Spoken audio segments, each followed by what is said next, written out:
n'a pas le droit. Et voici donc avec les compliments de Repère Post. Ils sont vachement sportifs, hein. Entre nous soit dit, de nous amener un 737 comme ça.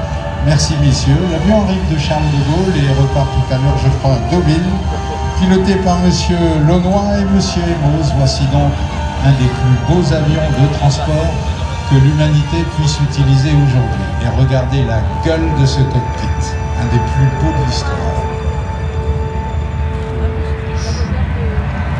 Remise de gaz, le vario est positif, le train sur entrée.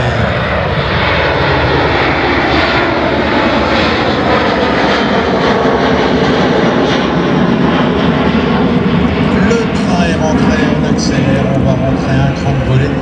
Un des problèmes avec le 737, c'est qu'il y a tellement de crans de volée qu'on finit par se perdre là-dedans. On ne sait plus dans quelle position voler on est, on passe son temps à faire clic, clic, clic, clic. On les sort, on les rentre et tout. Mais quel bel avion crédible. Et d'un seul coup, sa sphère de vie à lui, elle mesurait ce que son avion, son T-25 ou la T-26, pouvait parcourir en une journée de vol, c'est-à-dire 400-500 km. Et puis tout ça a évolué et le petit-fils de mon grand-père, non, l'arrière-petit-fils de mon grand-père, eh ben, a commencé sa carrière de pilote de ligne là-dessus, sur Boeing 737. L'avion de transport en réaction le plus vendu de l'histoire. Boeing en a livré pas loin de 5000. 5000, ça veut dire quoi? Essayez d'imaginer. Ça fait 50 rangées. Vous voyez ce que c'est une rangée de 50? Une rangée, vous mettez 50 rangées de 100 avions chacun. Ça fait beaucoup. Ça se voit et c'est ici à la Ferté que ça se passe. C'est même pas à Seattle chez Boeing. Quelle honte. What a shame, boys. Regardez-moi ça.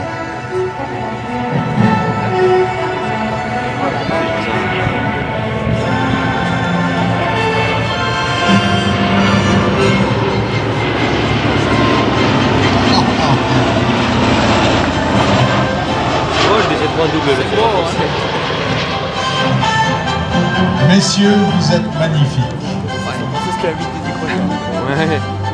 Vous vous rappelez du monde de vos grands-parents, là, le pare-brise en V prononcé, manière Pontiac 1938. Ces avions-là, c'est sexy finalement. Il est magnifique, il est bien piloté. Cet avion appartient à Repère Post, la compagnie postale qui fait du transport entre autres de petits colis, puis aussi du passager. Et cet avion est piloté pour nous par messieurs Launois et Emos, et tous les deux sont d'anciens chasseurs, ce qui explique leur fabuleuse tenue de patrouille tout à l'heure, parce que se mettre aile dans aile avec un 737 sur un dessin. Puis finalement, ils se sont mis à réfléchir, ils se sont dit, ben, peut-être que les gens de Lufthansa n'ont pas tort. Et ils ont sorti la première mouture du 737 dans les années 60. Eh ben, il faut croire que les gens de Lufthansa avaient raison, parce que le 737 qui a commencé d'être construit dans les années 60 sera toujours construit en 2030.